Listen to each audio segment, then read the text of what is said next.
Francisco Cândido Xavier, Os Mensageiros, segundo livro da coleção A Vida no Mundo Espiritual, ditado pelo Espírito André Luiz, capítulo 12, A Palavra de Monteiro. Os ensinamentos aqui são variados, fora o amigo de Belarmino quem tomara a palavra. Mostrando agradável maneira de dizer, continuou: há 3 anos sucessivos venho diariamente ao centro de mensageiros e as lições são sempre novas. Tenho a impressão de que as bênçãos do Espiritismo chegaram prematuramente ao caminho dos homens. Se minha confiança no Pai fosse menos segura, admitiria essa conclusão. Belarmino, que observava atento os gestos do amigo, interveio explicando: o nosso Monteiro tem grande experiência do assunto. Sim, confirmou ele, experiência não me falta. Também andei às tontas nas semeaduras terrestres. Como sabem, é muito difícil escapar à influência do meio, quando em luta na carne. São tantas e tamanhas as exigências dos sentidos em relação com o mundo externo, que não escapei igualmente a doloroso desastre. Mas como? Indaguei interessado em consolidar conhecimentos.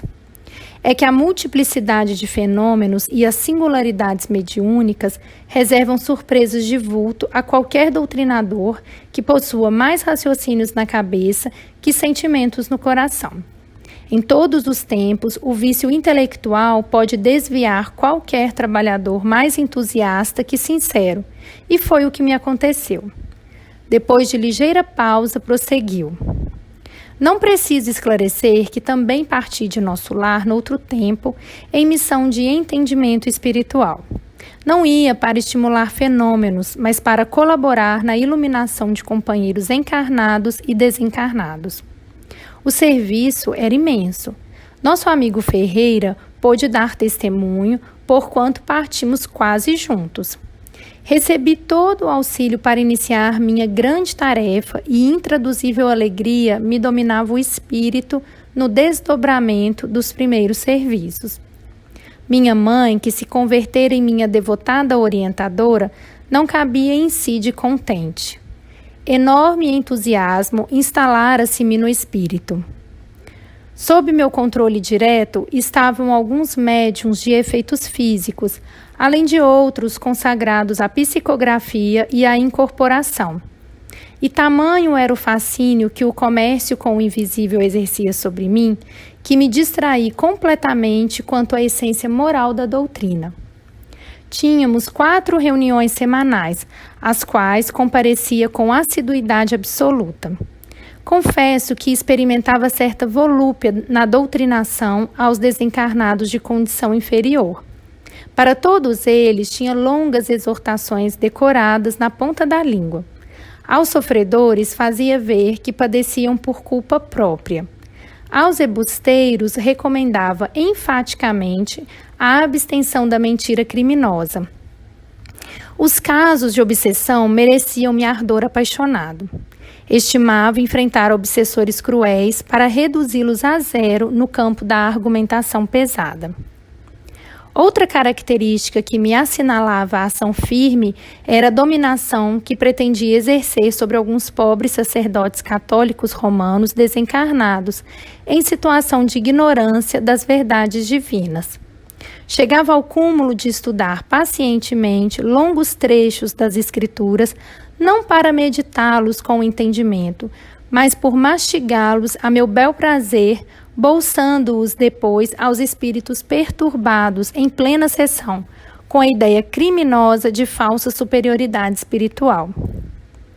O apego às manifestações exteriores desorientou-me por completo. Acendia luzes para os outros, preferindo, porém, os caminhos escuros e esquecendo a mim mesmo. Somente aqui, de volta, pude verificar a extensão da minha cegueira. Por vezes, após longa doutrinação sobre a paciência, impondo pesadíssimas obrigações aos desencarnados, abria as janelas do grupo de nossas atividades doutrinárias para descompor as crianças que brincavam inocentemente na rua. Concitava os perturbados invisíveis a conservarem serenidade, para daí a instantes repreender senhoras humildes, presentes à reunião, quando não podiam conter o pranto de algum pequenino enfermo. Isso quanto a coisas mínimas, porque no meu estabelecimento comercial minhas atitudes eram inflexíveis. Raro o mês que não mandasse promissórias a protesto público. Lembro-me de alguns varejistas menos felizes que me rogavam prazo, desculpas, proteção. Nada me demovia, porém. Os advogados conheciam minhas deliberações implacáveis. Passava os dias no escritório estudando a melhor maneira de perseguir os clientes em atraso, entre preocupações e observações nem sempre muito retas, e à noite ia ensinar o amor aos semelhantes, a paciência e a doçura, exaltando o sofrimento e a luta como estradas benditas de preparação para Deus. Andava cego, não conseguia perceber que a existência terrestre por si só é uma seção permanente. Talhava o espiritismo a meu modo, toda proteção e garantia para mim e valiosos conselhos ao próximo. Ao demais disso, não conseguia retirar a mente dos espetáculos exteriores. Fora das sessões práticas, minha atividade doutrinária consistia em vastíssimos comentários dos fenômenos observados, duelos palavrosos, narrações de acontecimentos insólitos, crítica rigorosa dos médiuns. Monteiro deteve-se um pouco, sorriu e continuou. De desvio em desvio, a angina encontrou-me absolutamente distraído da realidade essencial. Passei para cá, qual demente necessitado de hospício. Tarde reconhecia que abusara das sublimes faculdades do verbo. Como ensinar sem exemplo, dirigir sem amor? Entidades perigosas e revoltadas aguardaram-me a saída do plano físico. Sentia, porém, comigo singular fenômeno. Meu raciocínio pedia socorro divino, mas meu sentimento agarrava-se a objetivos inferiores. Minha cabeça dirigia-se ao céu em súplicas, mas o coração colava-se à terra. Nesse estado triste, vi-me rodeado de seres malévolos que me repetiam longas frases de nossas sessões. Com atitude irônica, recomendavam-me serenidade, paciência e perdão às alheias faltas.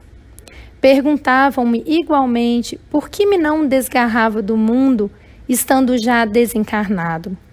Vociferei, roguei, gritei, mas tive de suportar esse tormento por muito tempo. Quando os sentimentos de apego à esfera física se atenuaram, a comiseração de alguns bons amigos me trouxe até aqui. E imagine o irmão que meu espírito infeliz ainda estava revoltado. Sentia-me descontente. Não havia fomentado as sessões de intercâmbio entre os dois planos? Não me consagrara ao esclarecimento dos desencarnados? Percebendo-me a irritação ridícula, amigos generosos submeteram-me a tratamento. Não fiquei satisfeito. Pedi à ministra veneranda uma audiência, visto ter sido ela a intercessora da minha oportunidade. Queria explicações que pudessem atender ao meu capricho individual. A ministra é sempre muito ocupada, mas sempre atenciosa. Não marcou audiência, dada a insensatez da solicitação. No entanto, por demasia de gentileza, visitou-me em ocasião que reservara a descanso. Crivei-lhe os ouvidos de lamentações, chorei amargamente e durante 2 horas ouviu-me a benfeitora por um prodígio de paciência evangélica. Em silêncio expressivo, deixou que me cansasse na exposição longa e inútil. Quando me calei, à espera de palavras que alimentassem o monstro da minha incompreensão, veneranda sorriu e respondeu: Monteiro, meu amigo, a causa da sua derrota não é complexa nem difícil de explicar. Entregou-se você excessivamente ao espiritismo prático, junto dos homens, nossos irmãos, mas nunca se interessou pela verdadeira prática do espiritismo junto de Jesus, nosso mestre. Nesse instante, Monteiro fez longa pausa, pensou uns momentos e falou comovido. Desde então, minha atitude mudou muitíssimo, entendeu? Aturdido com a lição profunda, respondi mastigando palavras, como quem pensa mais para falar menos. Sim, estou procurando compreender.